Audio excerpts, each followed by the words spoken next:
ఒక్కసారి ఇమాజిన్ చేసుకోండి, రేపు ఉదయం మీరు నిద్రలేచేసరికి పెట్రోల్ బంకుల ముందు నో స్టాక్ అని బోర్డులు కనిపిస్తే, ఇంట్లో వంట గ్యాస్ అయిపోయి బుక్ చేద్దామంటే నెల రోజుల వరకు డెలివరీ లేదు అని మెసేజ్ వస్తే, సరేలే అని బయట హోటల్స్ కి వెళ్తే గ్యాస్ లేదు భయ్యా వంటలు ఆపేశామని చెబితే పరిస్థితి ఏంటి?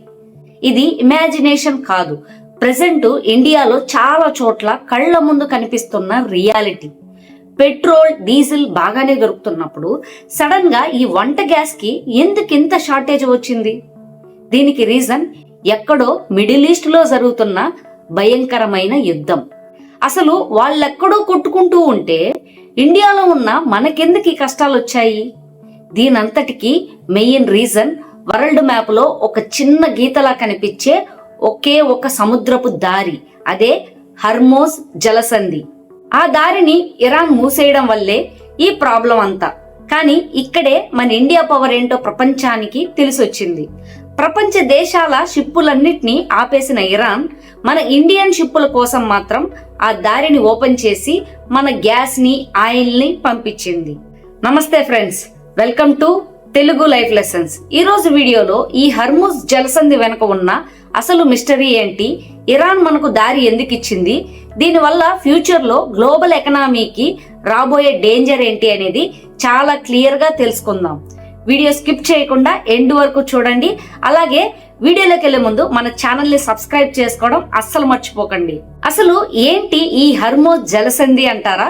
మీరు గూగుల్ మ్యాప్స్ ఓపెన్ చేసి చూస్తే విశాలమైన పర్షియన్ గల్ఫ్ కి, గల్ఫ్ ఆఫ్ ఒమన్ కి మధ్యలో ఒక చిన్న సందు లాంటి వాటర్ వే కనిపిస్తుంది. దీనికి ఒకవైపు ఇరాన్ దేశం ఉంటే ఇంకోవైపు యుఏఈ, ఓమన్లు దేశాలు ఉంటాయి. సముద్రం అన్నాక చాలా విశాలంగా ఉండాలి కదా, ఇదేంటి సందు అంటున్నాను అనుకుంటున్నారా? నిజమే, ఆ దారి ఒక చోట కేవలం 33 కిలోమీటర్ల వెడల్పు మాత్రమే ఉంటుంది. అందులో లక్షల టన్నుల బరువుండే అతిపెద్ద క్రూడ్ ఆయిల్ షిప్స్ సేఫ్ గా వెళ్లాలంటే నీళ్ల లోతు బాగా ఉండాలి. అలా లోతుగా ఉన్న షిప్పింగ్ లేన్ కేవలం 3 కిలోమీటర్లు మాత్రమే. ఆ 2 మైళ్ల దారే ఇప్పుడు యావత్ ప్రపంచాన్ని శాసిస్తోంది. సరే, ఆ దారి చిన్నదైతే మనకేంటి ప్రాబ్లం? అక్కడే ఉంది అసలైన twist. Kuwait, Saudi Arabia, Iraq, UAE లాంటి గల్ఫ్ కంట్రీస్ అన్ని కూడా భూమిలో నుంచి తోడే క్రూడ్ ఆయిల్ ని వేరే దేశాలకు ఎక్స్పోర్ట్ చేయాలంటే ఆ ఒక్క దారి నుంచే పంపాలి. దానికి ఆల్టర్నేటివ్ రూట్ లేదు. రోజుకి దాదాపు 21 మిలియన్ బ్యారెల్ ఆయిల్ ఆ దారి నుంచే వెళ్తోంది. అది చాలదన్నట్టు ప్రపంచానికి అత్యధికంగా ఎల్పిజి సప్లై చేసే ఖతార్ దేశం కూడా తన గ్యాస్ షిప్పులన్నిటిని ఈ దారి గుండానే పంపించాలి. ఈ ఆయిల్, గ్యాస్ ఎక్కువగా కొనేది మన ఇండియా, చైనా లాంటి ఆసియా దేశాలే. అందుకే ఇప్పుడు ఆ రూట్ లో ప్రాబ్లం రాగానే ఇండియాకి రావాల్సిన సప్లై చైన్ డిస్టర్బ్ అయ్యి మనకు ఈ షార్టేజ్ మొదలయ్యింది. ఇప్పుడు ఆ దారిని ఎందుకు మూసేశారు? భౌగోళికంగా ఆ హార్మూజ్ జలసంధిలో సగం భాగం ఇరాన్ కంట్రోల్లోనే ఉంటుంది.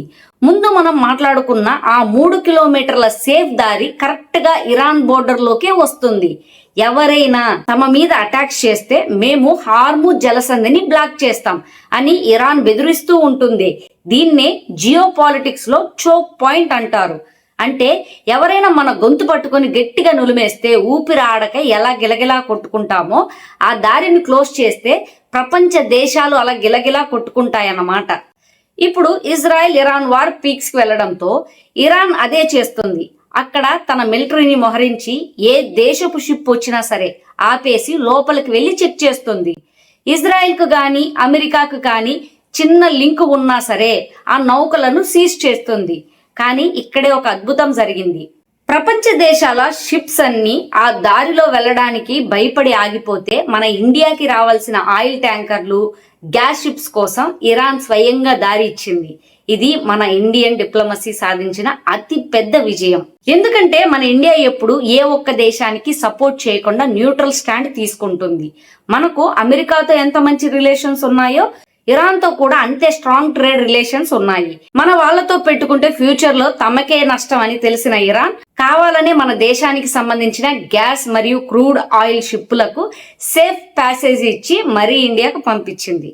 ఆ వచ్చిన సప్లై వల్లే ఇప్పుడు మన దేశంలో మెల్లమెల్లగా పరిస్థితులు అయితే నార్మల్ అవుతున్నాయి. మన దేశం రేంజ్ ఏంటో చెప్పడానికి ఇదొక బెస్ట్ ఎగ్జాంపుల్ ఫ్రెండ్స్. నిజానికి ఆ ప్రాంతంలో ఇలా గొడవలు జరగడం ఇదే ఫస్ట్ టైమా? కాదు. 1980లో ఇరాన్ కి ఇరాక్ కి మధ్య యుద్ధం జరిగినప్పుడు చరిత్రలో దీన్ని ట్యాంకర్ వార్ అని పిలిచేవాళ్ళు. అప్పట్లో నీ ఆయిల్ ట్యాంకర్ నేను పేల్చేస్తా, నా ఆయిల్ ట్యాంకర్ ను నువ్వు పేల్చేయని రెండు దేశాలు సముద్రంలోనే కొట్టుకున్నాయి. వందల కొద్ది షిప్స్ సముద్రంలో తగలపడిపోయాయి. క్రూడ్ ఆయిల్ రేట్లు ఆకాశాన్ని అంటాయి. 1988లో అమెరికా డైరెక్ట్ గా ఎంటర్ అయ్యి ఇరాన్ షిప్పులన్నిటినీ ముంచేసింది. అప్పటి నుంచి ఆ దారి ఎప్పుడు ఒక కోల్డ్ వార్ లాగానే మండుతూనే ఉంటుంది. ఈ టెన్షన్స్ ఇలానే కంటిన్యూ అయ్యి ఆ దారి గాని కంప్లీట్ గా మూసుకుపోతే ఏమవుతుంది? ఆయిల్ సప్లై ఆగిపోతే ఇంటర్నేషనల్ మార్కెట్ లో రేట్లు అమాంతం పెరిగిపోయి మనం రోజు తినే కూరగాయలు, బియ్యం, పప్పులు లాంటి డైలీ నీడ్స్ రేట్లు సామాన్యుడు కొనలేని స్థాయికి వెళ్లిపోతాయి. ఎన్నో దేశాలు భయంకరమైన రిసెషన్ లోకి జారిపోతాయి. పరోక్షంగా ఇది మూడవ ప్రపంచ వారికి దారి తీసినా ఆశ్చర్యపోనక్కర్లేదు. ఒక చిన్న సముద్రపు దారి భూమి మీద ఉన్న ప్రతి మనిషి లైఫ్ ని ఎంత దారుణంగా ఎఫెక్ట్ చేస్తుందో చెప్పడానికి ఇది ఒక లైవ్ ఎగ్జాంపుల్. మన ఇండియాకి దారి ఇచ్చారు కాబట్టి మనం ప్రస్తుతానికి సేఫ్ అయ్యాము.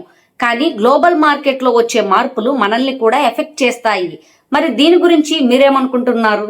మన ఇండియన్ ఫారిన్ పాలసీ మీద మీ ఒపీనియన్ ఏంటో కింద కమెంట్ లో ఖచ్చితంగా షేర్ చేయండి.